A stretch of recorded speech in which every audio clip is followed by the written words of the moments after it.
قصبہ پامپور کے مختلف علاقوں میں پچھلے 24 گھنٹوں کے دوران محکمہ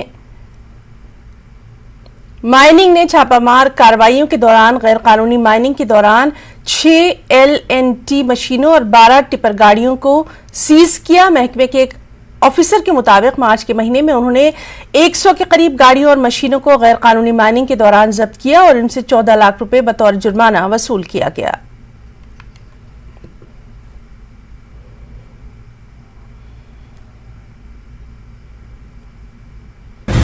پچھلے 24 گھنٹوں کے دوران ہم نے 12 ٹپر گاڑیاں جس میں ڈمپرز وغیرہ ہے اور 6 LNTs جو ہیوی ارتھ موونگ مشینیں چین ٹائپ ہوتی ہے ان کو، اور اس بار ہم نے کیا کیا، ہم نے ایویکویٹ کر دیا، ہم نے ان کو لفٹ کر دیا، ہم نے ٹرالر وغیرہ ارینج کر دیا اور ہم نے ان کو لفٹ ہی کر دیا اپنے سب آفس یہاں کھریو میں، اور ایک JCB ہم نے پکڑا پچھلے 24 گھنٹوں کے دوران، اور انشاءاللہ یہ کارروائی جاری رہے۔ 100 کے اوپر یا 100 کے ارد گرد ہوگی، ہائیسٹ مجھے لگ رہا ہے۔ ہمارے DMO صاحب بھی دیر رات اسی میں لگے ہوئے ہیں۔ اونتی پورہ میں ان دنوں اونتی سامی تاریخی مندر کو ملک کی مختلف ریاستوں سے سیاح دیکھنے آ رہے ہیں۔ یہاں دن بھر سیاحوں کی بھیڑ دیکھنے کو ملتی ہے۔ اونتی پورہ کا یہ تاریخی مندر صدیوں پرانا ہے۔ سیاحوں نے نیوز 18 سے بات چیت میں کہا اس مندر کو محفوظ رکھنے کی ضرورت ہے تاکہ یہ آنے والی انہوں نے بتایا اونتی پورہ ایک خوبصورت قصبہ ہے اور سرکار کو یہاں سیاحت کو بڑھاوا دینے کے لیے کام کرنا چاہیے۔ اور کشمیر کو جیسے بولتے ہیں جنت ہے، تو سچ میں میرا یہ پہلی بار آیا ہوں اور سچ میں جنت جیسے لگ رہا ہے یہاں پہ۔ اور اس مندر کی بات کروں تو یہ معلوم ہے ایک الگ ہی فیلنگ ہے یہاں آنے کے بعد، ایک پوزیٹیوٹی لگ رہا ہے اور ایسے لگ رہا ہے کہ یہ ٹوٹا بھی ہے لیکن وہ پورا لگ رہا ہے، ایسے وہ اپنا کہانی پورا بتا رہا ہے، ایسے لگ رہا ہے۔ تو ڈیفینیٹلی یہ مندر پورا بننا چاہیے، ایسے میرا ماننا ہے۔ جیسے میں نے بولا کشمیر کو جو بولتے ہیں جنت ہے تو ویسے فیل ہوا، ڈیفینیٹلی وہ بہت ہی خوبصورت ہے اور بیوٹیفل، بہت بڑا ہیوج ہے۔ یہ اسٹرکچر دیکھ کے آئی کین امیجن کہ سچی میں جب تھا وہ مندر تو کتنا بڑا ہوگا اور کتنی ساری محنت لگی ہوگی اس کو بنانے میں۔ Please visit Kashmir, it's really beautiful, you should visit it. And میں تو ابھی فرسٹ ٹائم آئی ہوں لیکن I will definitely visit again, اور بہت بیوٹیفل ہے، بہت اچھے لوگ ہیں، بہت ہیلپ فل لوگ ہیں اور فرینڈلی لوگ ہیں یہاں پہ۔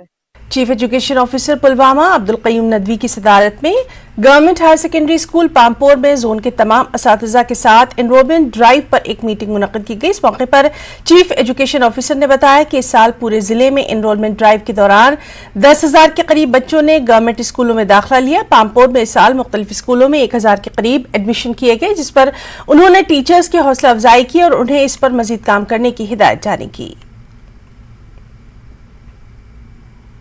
لگ بھگ 10,000 نیو ہماری انرولمنٹ آئی ہے ایڈمیشنز، جو بہت سارے پرائیویٹ اسکولوں سے بچے آئے ہیں، کچھ وہ بچے آئے ہیں جو ڈراپ آؤٹ تھے اور کچھ بچے جو اسکول چھوڑ چکے تھے تو وہ واپس آ گئے ہیں۔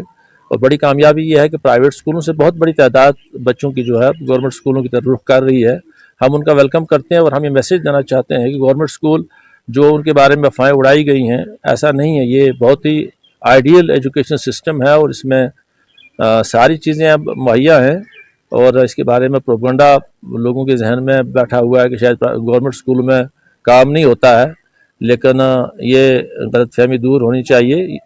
گورنمنٹ اسکول جو ہے اپ ٹو ڈیٹ ہیں اسٹاف کے لحاظ سے، انفراسٹرکچر کے لحاظ سے، کیونکہ گورنمنٹ کا اس وقت ایجوکیشن جو ہے پرائیورٹی ہے، اور لیفٹیننٹ گورنر اس ڈپارٹمنٹ کو پوری کنٹری میں ایک آئیڈیل بنا کے دکھانا چاہتے ہیں۔ اس میں ہماری اسٹیٹ نے اوورال بہت پروگریس کی ہے، اور میں اپنے ڈسٹرکٹ کی جہاں تک بات کروں یہاں پر یہ انرولمنٹ ڈرائیو جو ہے بہت کامیاب رہا۔ وزارت اقلیتی امور نے قرآن اندازی کے ذریعے جموں کشمیر کے عازمین حج کا انتخاب کر لیا ہے۔ رینڈم ڈیجیٹل سلیکشن کے ذریعے عازمین کے نام منتخب کیے گئے۔ 70 سال سے زیادہ عمر کے 1,320 لوگوں کو منتخب کیا گیا۔ بنا محرم کے جانے والی 132 خواتین کا بھی سلیکشن کیا گیا۔ منتخب عازمین حج کی تفصیلی فہرست متعلقہ افراد کی معلومات کے لیے شائع کر دی گئی، بہت جلد وہ دستیاب ہو جائے گی۔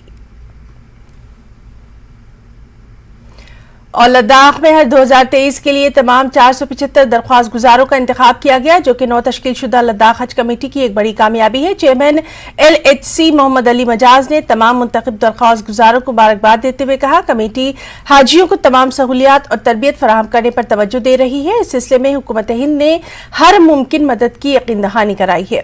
محمد علی مجاز نے کہا، لداخ کے یوٹی بننے کے بعد لداخ کے لوگوں کو تمام شعبوں میں مناسب حصہ مل رہا ہے۔ حج ان شعبوں میں سے ایک ہے جس پر مستقبل میں توجہ مرکوز کی جائے گی۔ انہوں نے مزید کہا کہ وزارت اقلیتی امور، حکومت ہند اور حج کمیٹی آف انڈیا کا تمام عازمین حج کی درخواست کو ایڈجسٹ کرنے پر ہم ان کے شکر گزار ہیں۔